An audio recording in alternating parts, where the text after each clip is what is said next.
when I was asked, when it was suggested that I do this coaching course, it was suggested to me by SLT, and I sort of thought, why? Why do I need to do it? Wouldn't it just be better for me to be coached rather than for me to actually do the course? Because I'm support staff, and so I didn't think that it was A, necessary, and B, why me? But then as time went on, and as I've been doing it, I've realised why I needed it.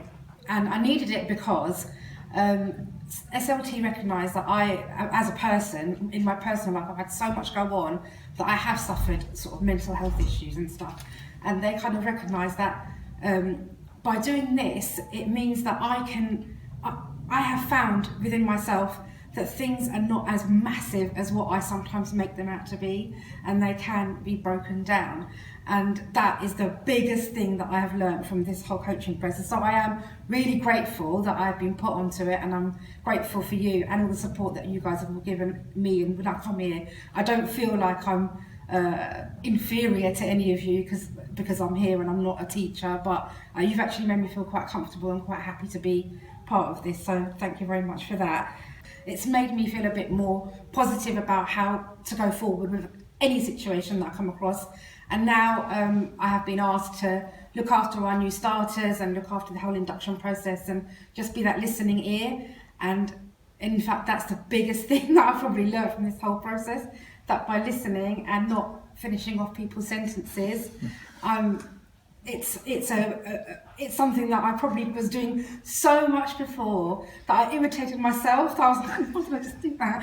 And it's like now that tool from the whole coaching process to just listen. Actually, the sentence that I was going to finish off was not that. I didn't have the answer. They had the answer, and that whole working through the 12 steps and giving somebody else the tools to, as you say, like as you've said so many times, and you guys have said as well, about the whole monkey, that not taking on their monkey and just letting them solve their own problem. It's huge, because I've done it with, not only when Sarah and I were coaching and being coached, but my daughter had her practical GCSE food tech this morning, and where she was really, really stressed out, I was finding that I was naturally kind of giving her like those open questions and getting her to be a bit more organised, breaking things down.